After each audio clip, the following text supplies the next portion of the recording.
नीमच जिला अस्पताल में सिविल सर्जन के तुगलकी फरमान के कारण अस्पताल के और हालत बिगड़ते जा रहे हैं। एक तो पहले ही जिला अस्पताल में डॉक्टरों के अभाव से मरीजों को परेशान होना पड़ रहा है, लेकिन अब तो सिविल सर्जन की हठकर्मिता और तुगलकी फरमान ने 7 महिला चिकित्सकों में से 4 के नौकरी छोड़े जाने के बाद 2 महिला चिकित्सकों ने और नौकरी छोड़ने का अल्टीमेट दिया है, जिसका कारण सिविल सर्जन के तुगलकी फरमान को बताया जा रहा है। सिविल सर्जन ने कहा है कि आपको 24 घंटे ड्यूटी करना पड़ेगी, साथ ही सुबह 10 बजे आना ही है।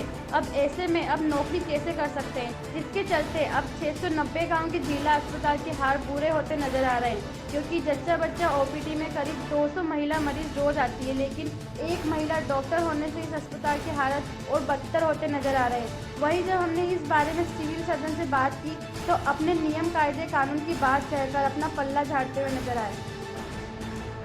यहाँ पे 60 डॉक्टरनी थी इस हॉस्पिटल के अंदर, किंतु अब फिर 4 छोड़ के चली गई और 4 के बाद में फिर 2 डॉक्टरनी और चली गई 2 दिन पहले, और अब सिर्फ एक ही डॉक्टरनी बची, जिसके ऊपर पूरा जिले का नीमच जिले का जो चल रहा है सिर्फ एक डॉक्टरनी के ऊपर ही चल रहा है। तो इस अवस्था में अगर एक डॉक्टर ही बची अपने पास में और जिला इतना बड़ा है, पॉपुलेशन इतनी है, तो एक डॉक्टरनी भला इतने सारे जिले के जो बच्चे और जच्चे उनको कैसे संभाल पाएंगे। तो इस हिसाब से उनको परेशानी आएगी। जो गरीब लोग हैं तो फिर उनको मजबूर होकर निजी हॉस्पिटल में तो जाना ही पड़ेगा ना इलाज के लिए। पूरा लाभ वहाँ कैसे मिलेगा? अगर कोई गरीब है तो उनको तो फिर अपनी आर्थिक स्थिति को देख के तो यहाँ का पूरा लाभ उन्हें उठाना चाहिए। तो जो भी सरकार ने हमें सुविधा दी है, जो सरकार ने हमको सुविधा दी वो लाभ हमको यहाँ पे उठाना चाहिए सरकारी हॉस्पिटल में। निजी हॉस्पिटल में तो फिर उनकी मजबूरियों के हिसाब से उनको वहाँ पे जाना पड़ेगा। देखिए, ये फरमान किया तो सिविल सर्जन ने है, पर इनके पीछे का कारण जानना बहुत ज़रूरी है। पहले भी डॉक्टर जो हमारी स्त्री रोग विशेषज्ञ शक्तिबाला शर्मा मैडम हैं, पहले भी उन्होंने ऐसा फरमान जारी करवाया था। वो चाहती हैं कि वो कुछ काम ना करें और सारा जितना बोझ है वो हम पे डाल दें। हम जितनी हो सके कोशिश, कम डॉक्टरों के रहते हुए भी अच्छा काम करने की कोशिश कर रहे हैं। बच्चे छोटे हैं, कैसे मैनेज करके हर ऑल्टरनेट डे ड्यूटी करते हैं और फिर शाम के ओपीडी में भी जाते हैं, लेकिन वो जितना हम काम करते हैं ऊपर से हमको और प्रताड़ित करती हैं। अभी उन्होंने नया फरमान कर दिया है कि तुमको 24 घंटे ड्यूटी भी करनी है, दूसरे दिन फिर 10 बजे भी आना है। मतलब आए दिन वो नए हथकंडे अपना के हमारी ओटी बंद कर दी जाती है। हम सर्जन हैं, अगर हम ओटी नहीं करेंगे तो सिर्फ बेड में ओपीडी में कोई पेशेंट आएगा अगर ऑपरेशन के लिए, तो हम उसको कहाँ देखेंगे, कहाँ ऑपरेशन करेंगे? तो वो हमेशा कुछ ना कुछ नए तरीके करके परेशान करती हैं और इसी कारण 1 साल में मैटरनिटी वार्ड से 4 डॉक्टर छोड़ के जा चुके हैं।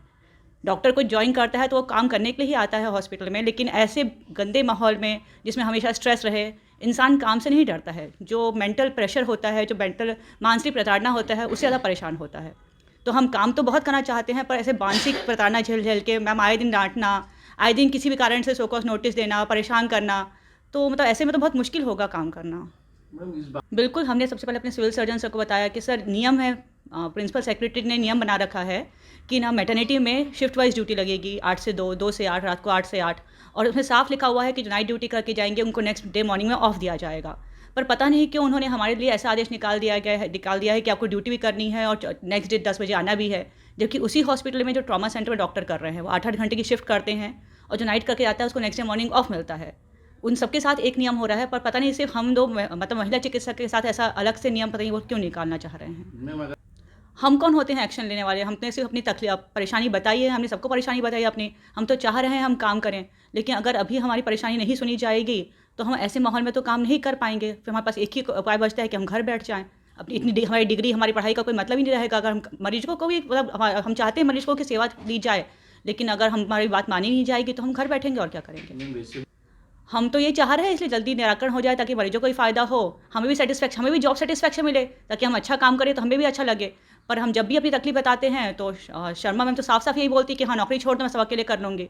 उनको लगता है कि सब छोड़ के बैठ जाएंगे तो वो अकेले देख लेंगे, तो ठीक है, अभी मरीज उनके भरोसे, वो देखें पेशेंट सारे और अच्छा इलाज करें, हम तो ये चाहते हैं।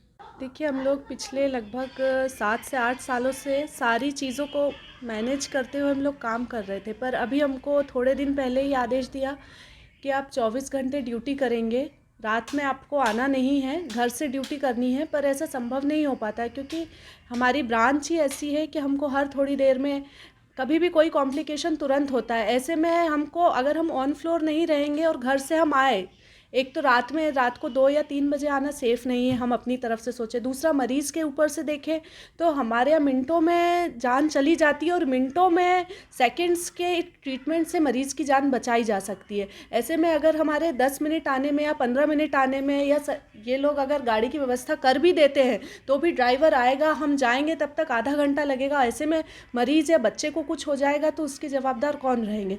दूसरी बात ये कि हमारे भी छोटे छोटे बच्चे हैं, हम रात भर उनको कैसे भी मैनेज करके हम उनको बाइक को रख के जैसे भी करके हम आते हैं तो हमको नेक्स्ट डे ऑफ चाहिए रहता है, ताकि रात में भी अगर आपने 1 केस भी देखा, 2 केस भी देखे, 3 केस भी देखे तो रात भर नींद ऐसा नहीं है कि बहुत अच्छे से हम लोग सो पाते हैं और दूसरे दिन हम 10 बजे बिल्कुल रेडी हो जाए ऐसी काम के लिए जिसमें दिमाग की और मतलब बहुत ज़्यादा एक ढंग से हमको उसका इलाज करने में, मरीज़ की स्थिति समझ के उसका इलाज लिखने में हमको एक शांत मस्तिष्क की ज़रूरत रहती है। ऐसे माहौल में तो हम मरीज़ के साथ न्याय नहीं कर पाएंगे। मैडम, जिस तरह से देखा गया है कि सिविल हॉस्पिटल आए दिन जी, हमने पहले अपने सिविल सर्जन सर से उनको बोला कि हमारी ये वो है, मतलब हमारी समस्याएं हैं और हम ऐसी स्थिति में काम नहीं कर पाएंगे, और हमने उनको लिखित में अपनी समस्याएं भी दिखाई हैं। उसके बाद हमने कलेक्टर महोदय से भी इस बारे में चर्चा की है और उन्होंने भी हमको आश्वासन दिया है कि वो इस का निराकरण करेंगे। मैडम, देखिए, हम ऐसे में तो हम दोनों का यही मानना है कि हम ऐसे माहौल में हम क्या शायद ही कोई नहीं कर पाएगा, इस तरह की ड्यूटीज़ में तो काम नहीं कर पाएंगे हम लोग। भी नोटिस नहीं दिया गया है, चूँकि सुबह के टाइम मैटरनिटी वार्ड में, ओपीडी में और फैमिली प्लानिंग ऑपरेशन के लिए डॉक्टरों की ज़रूरत होती है, तो सभी चिकित्सकों को बताया गया कि सुबह के टाइम सबको आना है, बाकी बारी बारी से कॉल पे रहना है। जब हॉस्पिटल में जब भी आवश्यकता पड़ती है तो आना है। वो 24 घंटे में मुश्किल से 2-3 बार आना पड़ता है। ऐसा कुछ नहीं कि उनको 24 घंटे, और उनको रियायत दी गई कि यहाँ रुकने के बजाय उनको ये है कि भाई आप कॉल पे रहें, शासकीय गाड़ी रहेगी, उससे जब ज़रूरत पड़े आ जाएं, बस ये व्यवस्था की गई है। उनका गलत दे रहे हैं और 2 दिन से वो बिना बताए ड्यूटी से गायब है, तो ये उनकी तरफ से किया जा रहा है, हमारे तरफ से कुछ नहीं। सर, ऐसे काम है वो तो करना पड़ेगा, कोई मनमानी करेगा तो किसी तरह की मनमानी की अनुमति नहीं दी जा सकती। नीमच से मुश्ताक अली शाह की रिपोर्ट।